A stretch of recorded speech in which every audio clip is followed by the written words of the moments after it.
I'd like to start with a prayer. This is was given to me by a client who is a descendant of Lakota Sioux tribe. And so just kind of settle in, and if it helps to close your eyes, you can do that. This will be in kind of our attunement. Wankan Tonka, great mystery. Teach me how to trust my heart, my mind, my intuition, my inner knowing, the senses of my body, the blessings of my spirit. Teach me to trust these things so that I may enter the sacred space and love beyond my fear, and thus walk in balance with the passing of each glorious sun. According to the native people, the sacred space is the space between exhalation and inhalation. To walk in balance is to have heaven, spirituality, and earth physicality in harmony.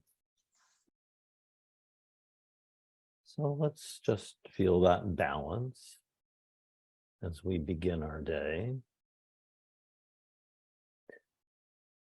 So the title of my presentation is Vicarious Trauma and the Wounded Healer.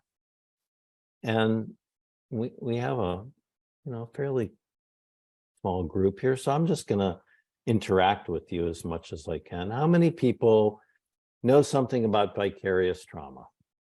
Like they have some sense of it. Okay, so I think most all of us.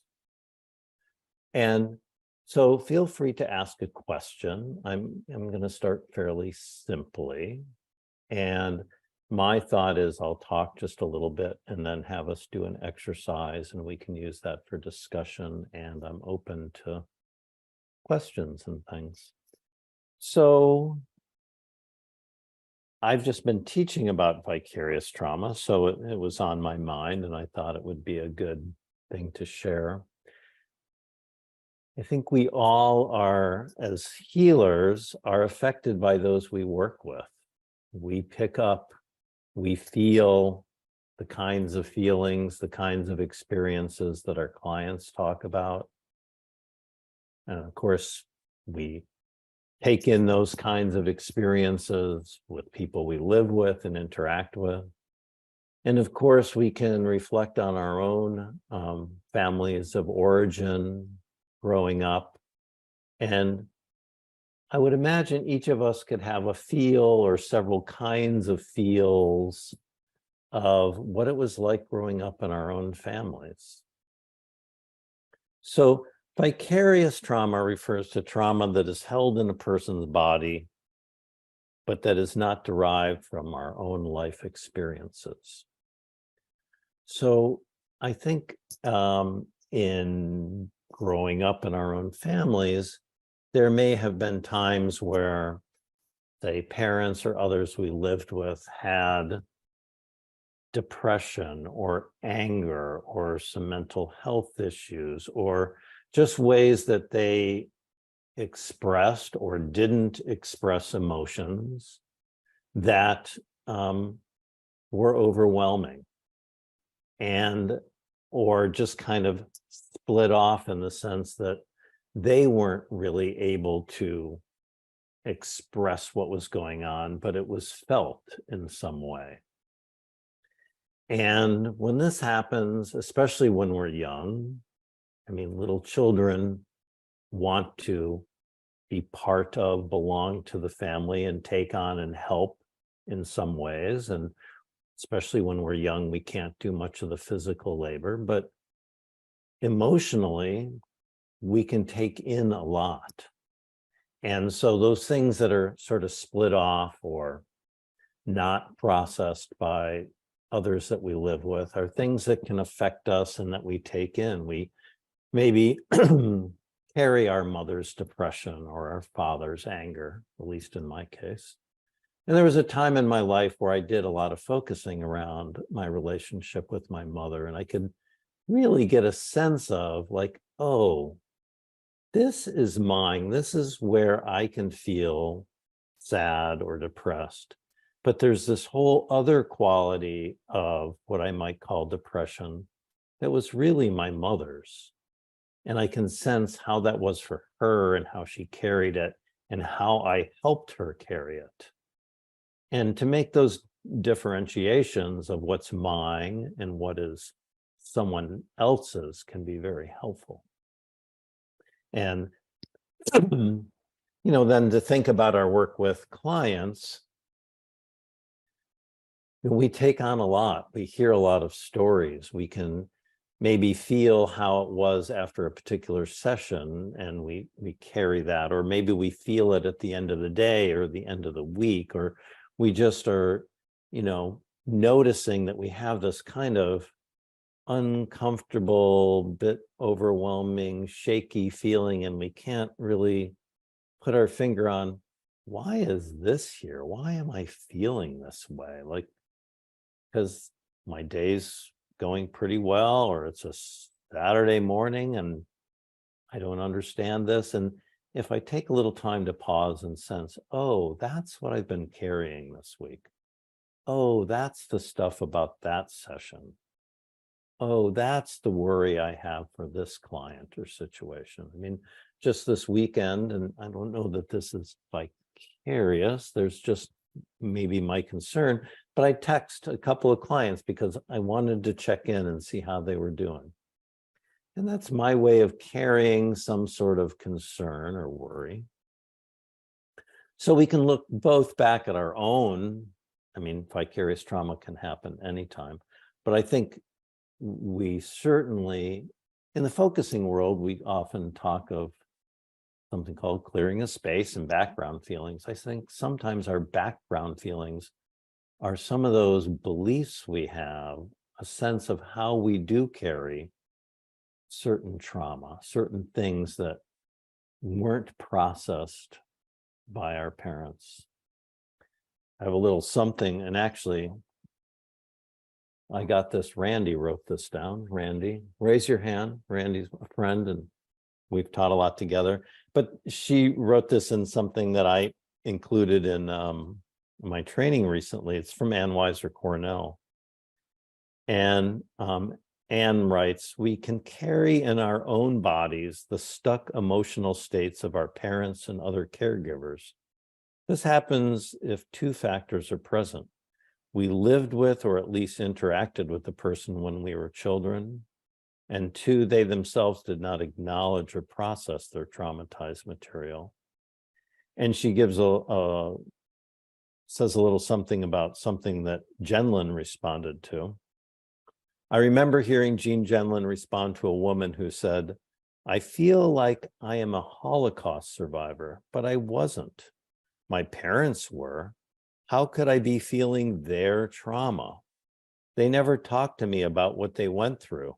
Jean's reply to this woman was, they didn't have to talk about it. You lived with their bodies. So we carry expectations, we carry longings. How many of us have a parent or parents who really wanted to do something, like they had a dream and it was unfulfilled, or they had this certain thing that meant a lot to them, and perhaps they passed it on to you, or you vicariously picked it up. A little differently, intergenerational trauma, which is really kind of goes hand in hand with vicarious trauma, refers to trauma that is picked up and passed along through the generations.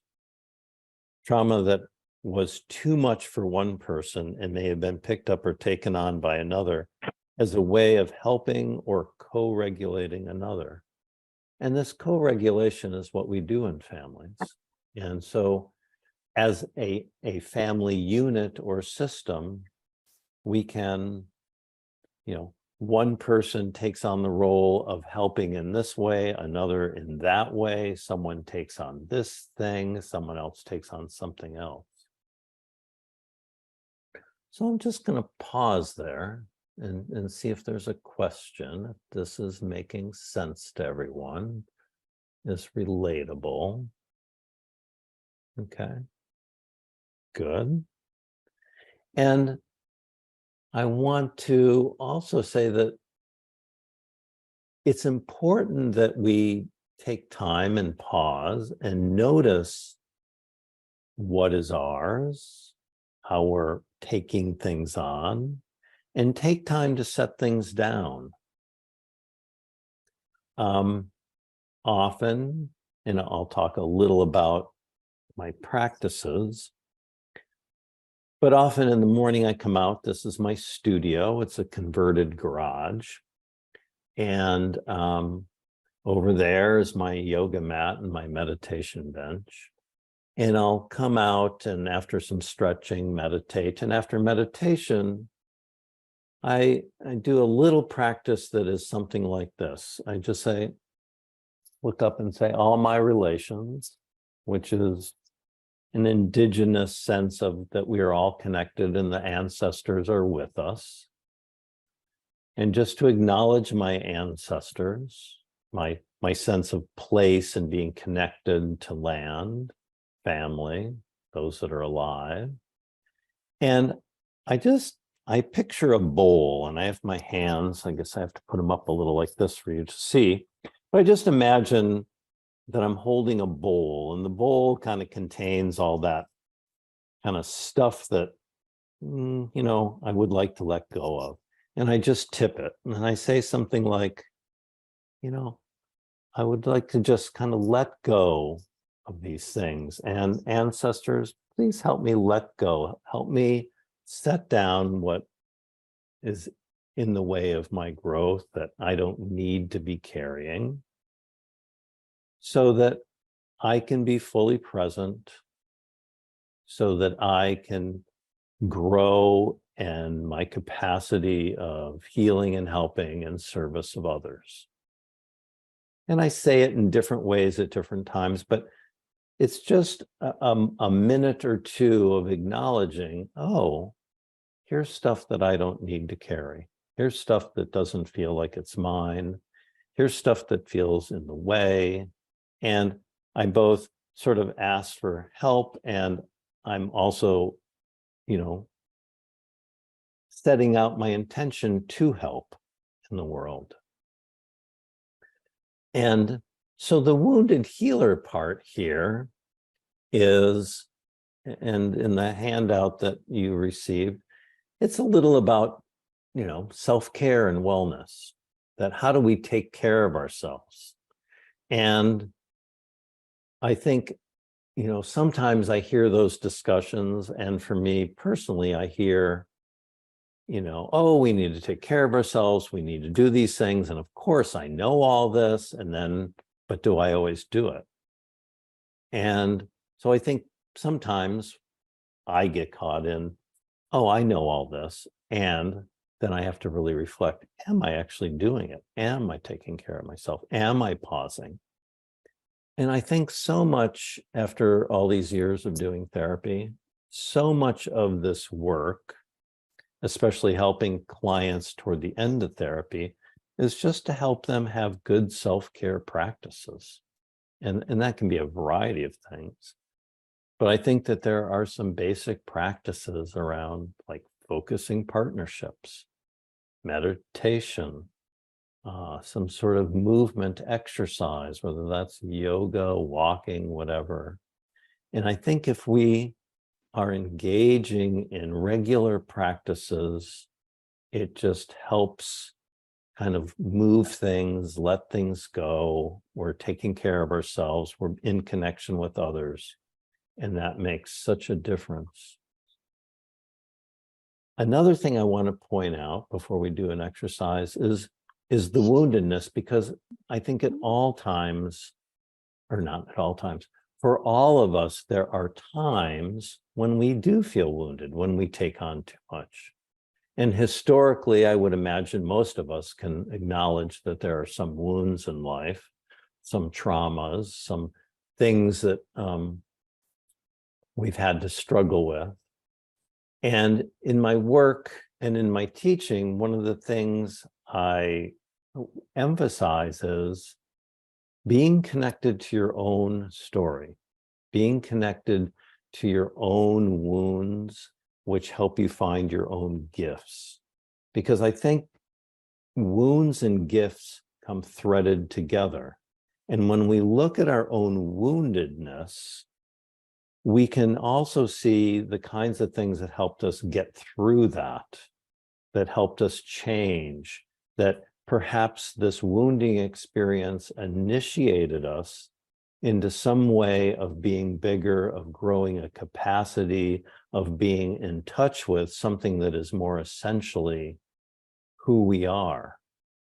I think there's another great doorway into initiation, which is those moments of inspiration and awe and bliss that kind of come often spontaneously, that open us up and initiate us into a bigger sense of who we are. And those can actually be traumatizing too, because they call us to be bigger in some way that can be a little scary. Sometimes we say, oh, wow, that is amazing. That's so wonderful. And I'm not quite ready for that today. I think I'll get to that next week, because growing our capacity challenges us to come up to those edges where things are unknown. And the unknown can be shaky, whether it's pursuing an unknown that's really feels wonderful or carries some more of that traumatic energy. I think it can go both ways. So one of the points I wanted to make was the woundedness. I mean, if you explore that, if you can be curious about that, you find so much. And I think of a simple Jen Lynn quote that kind of points to this. Jean said, every bad feeling has potential energy toward a more right way of being if you give it space to move toward its rightness. Every bad feeling. I think we notice the body says, hey, there's pain here. There's emotional pain. There's a bad feeling. It gets us to pay attention. And if we pay attention, there is also the more right way. There's also the life forward energy there intertwined, because the bad feeling is pointing to how something got derailed or stuck. And in that stuckness, it is the whole situation, as we can feel and experience through a felt sense, of the way forward. Boy, I could just talk all day, and it's still early. Let's do an exercise. First, maybe just any questions? Okay, I'm going to guide us in an exercise, and then we can do a little discussion. So, and you have a copy of this exercise, and if you didn't get the attachment, we'll get it to you. So this is, and it helps, I guess, if you have a piece of paper. So if you can have just a blank piece of paper, that's helpful. Okay. So I encourage you to just be relaxed and to feel your feet on the floor and your seat in the seat. Notice your hands and what they're touching. Just noticing your breath. I'm going to read and say some things. And I encourage you to just follow your curiosity. And there's perhaps kind of two places you can look for something that's vicarious. One would be in your family growing up. Another that would be much sort of simpler would be in some way, something you're dealing with now, particularly maybe a client, and how there's a client that, you feel some sense of overwhelm. You feel like there's something there that is more than really feels like yours. And vicarious trauma is often this sense of that there's a quality or feel that just seems like it doesn't fit, or it's too much, or some part of it points to the current situation, but there's much more there that doesn't really make sense with the current situation. The first thing is just to find something, and we can kind of let our curiosity take us to perhaps our family of origin, or perhaps working with a client. And it's really about finding some emotional quality that's been hanging around, something that feels like, I don't quite get this. It feels too much. I know that, there's something familiar. There's perhaps something that does feel like it's mine, but there's something more there. And it could be some piece of shame or depression or anger. It can be some sort of emotional quality that has been around a long time, that goes back to your family. And maybe you feel it now because of a particular client you're working with or situation. Just gonna raise your hand if you need a little more time finding something. Okay.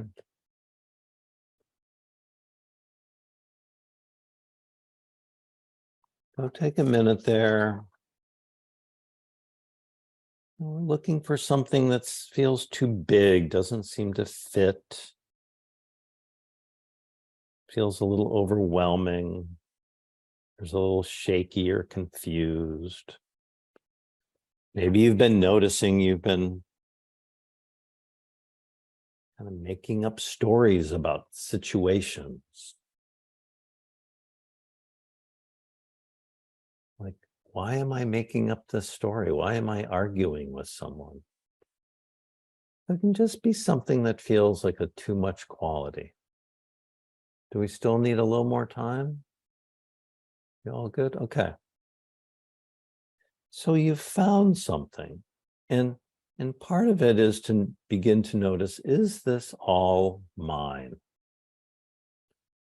Or is there some way you can begin to differentiate? Oh, this aspect is mine, but there's a quality here that is from someone else or another time. And notice as you sit with and trying to get a felt sense of this piece of something, perhaps it's something that's been following you around for some time. What is that like in your body? Is it familiar? When do you first remember feeling this something? Where were you? Do you have a sense of what was happening there? Was there someone else there with you? So trauma often happens in relationship with others, and it often involves relational bonds. And this is why we tend to take on trauma, because we're helping someone. We're helping someone in a situation that is overwhelming. And certainly when we're little kids, we don't consciously recognize this. So here's what I would like you to do. You have a piece of paper. The piece of paper represents the whole situation that you're sitting with, that perhaps you have a felt sense of, or at least notice an emotional quality of. While you're asking yourself, how much of this belongs to me and how much belongs to someone else, take your piece of paper in your hands and be guided by your own felt sense. And rip the paper in a way that tears it into what feels like it's yours and what feels like it's someone else's.